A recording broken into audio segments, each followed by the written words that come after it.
আসসালামু আলাইকুম ওরহমতুল্লাহি ওয়াবারকাতুহু।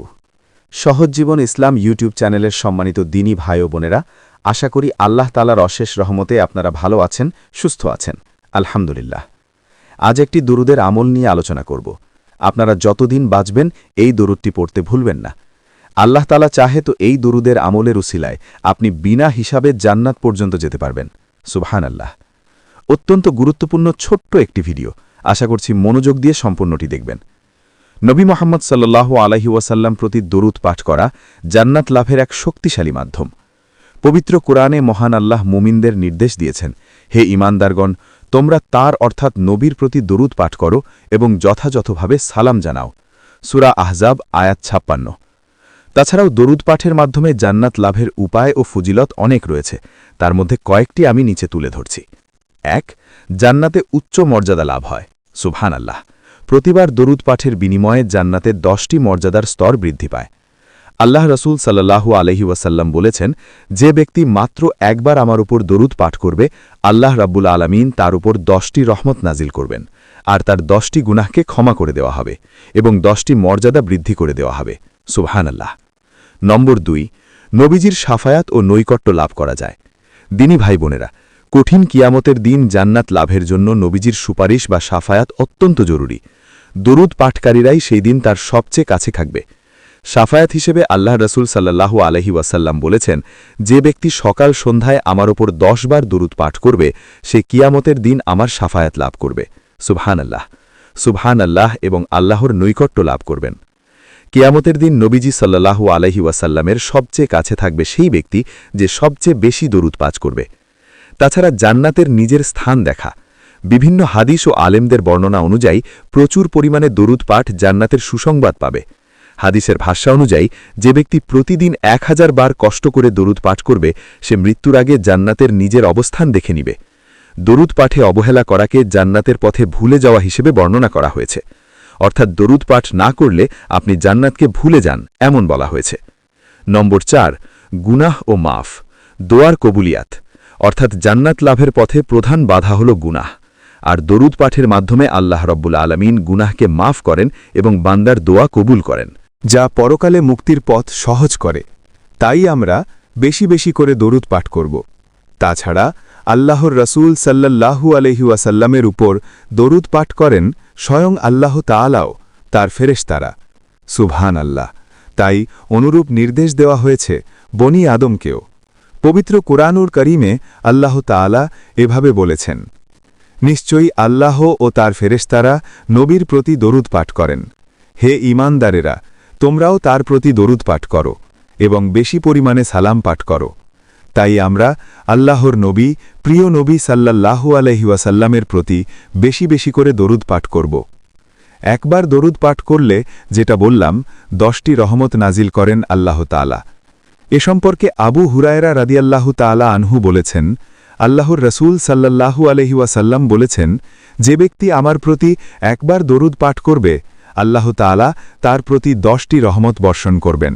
সুবহানাল্লাহ। সুবহানাল্লাহ। শুধু তাই নয়, দরুদ পাঠকারীর জন্য ফেরেশতারা দোয়া করতে থাকেন। আমির বিন রাবিয়া রাদিয়াল্লাহু তাআলা আনহু থেকে বর্ণিত হাদিসে মহানবী সাল্লাল্লাহু আলাইহি ওয়াসাল্লাম বলেন, যখন কোনো মুসলিম আমার প্রতি দরুদ পাঠ করে এবং যতক্ষণ সে আমার প্রতি দরুদ পাঠরত থাকে, ততক্ষণ ফেরেশতারা তার জন্য দোয়া করতে থাকেন। অতএব বান্দা চাইলে তার পরিমাণ, দরুদ পাঠের পরিমাণ কমাতে পারে, বাড়াতেও পারে। সুবহানাল্লাহ। এবার সংক্ষেপে বলি, দরুদ পাঠ না করলে কি হতে পারে। যে ব্যক্তি নবী সাল্লাল্লাহু আলাইহি ওয়াসাল্লামের নাম শুনে দরুদ পাঠ করে না বা করল না, তার প্রতি আল্লাহর রসুল সাল্লাল্লাহু আলাইহি ওয়াসাল্লামের অভিশাপ রয়েছে বা করেছেন।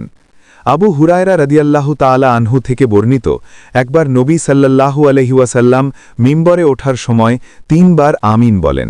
জিজ্ঞাসা করা হল, হে আল্লাহর রসুল, আপনি মিম্বরে উঠলেন আর বললেন আমিন আমিন আমিন, 3 বার আমিন বললেন।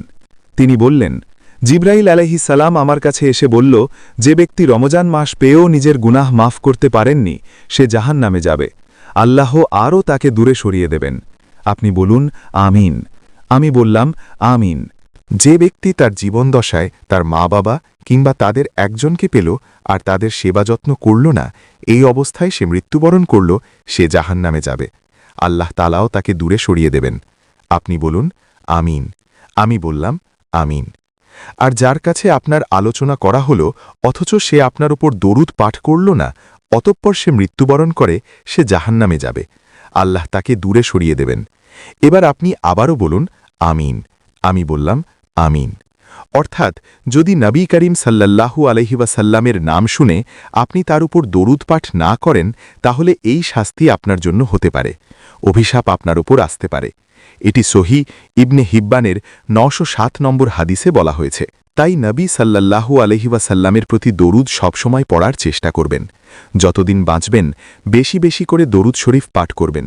দরুদ পাঠপূর্বক বিশ্বনবী সাল্লাল্লাহু আলাইহি ওয়াসাল্লামের উপর একটি ছোট্ট দোয়ার মাধ্যমে জান্নাত কামনা করবেন।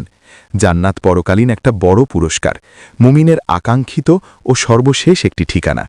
আর জাহান্নাম হল পরকালীন কঠিন শাস্তির জায়গা। জান্নাত লাভের জন্য এবং জাহান্নাম থেকে মুক্তির জন্য ঈমান আমলের পাশাপাশি দোয়ার শিক্ষা রয়েছে হাদিসে।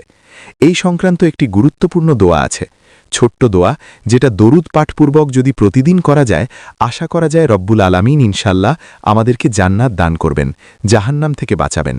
সেই দোয়াটি হল আল্লাহুম্মা ইন্নি আসআলুকাল জান্নাহ ওয়া আউযু বিকা মিনান নার। আল্লাহুম্মা ইন্নি আসআলুকাল জান্নাহ ওয়া আউযু বিকা মিনান নার। অর্থাৎ, হে আল্লাহ, আমি আপনার কাছে জান্নাত কামনা করছি এবং জাহান্নাম থেকে আপনার কাছে আশ্রয় প্রার্থনা করছি। এটা যদি সকাল বিকালে ৩ বার করে পড়া হয়, অর্থাৎ ফজর ও মাগরিবের নামাজের পরে, তাহলে জান্নাত নিজেই আল্লাহ তাআলার কাছে বলবে, আল্লাহ তাকে জান্নাতে প্রবেশ করাও, এবং জাহান্নাম বলবে, আল্লাহ আমার কাছ থেকে তাকে দূরে সরে রাখো। তাই এই দোয়াটি অবশ্যই পড়ার চেষ্টা করবেন।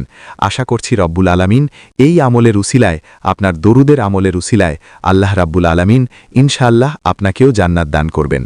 তাই অনুরোধ করছি আপনারা আজ থেকে এই আমলটি সম্পর্কে জানবেন, আজ থেকে এই আমলটি শুরু করবেন। দরুদ ও ইস্তেগফার বেশি বেশি পাঠ করবেন এবং জান্নাত লাভের জন্য আল্লাহ তাআলার কাছে দোয়াটি করবেন। নিয়ত করে আমল করুন, আপনার নিকট আত্মীয় স্বজনদের কাছে ভিডিওটি শেয়ার করুন এবং অবশ্যই নতুন আমলের ভিডিও পাওয়ার জন্য চ্যানেলটি সাবস্ক্রাইব করুন। সকলে ভালো থাকুন, সুস্থ থাকুন। নতুন ভিডিও দেখার আমন্ত্রণ জানিয়ে আজকের মতো বিদায় নিচ্ছি। আসসালামু আলাইকুম ওয়া রাহমাতুল্লাহি ওয়া বারাকাতুহু।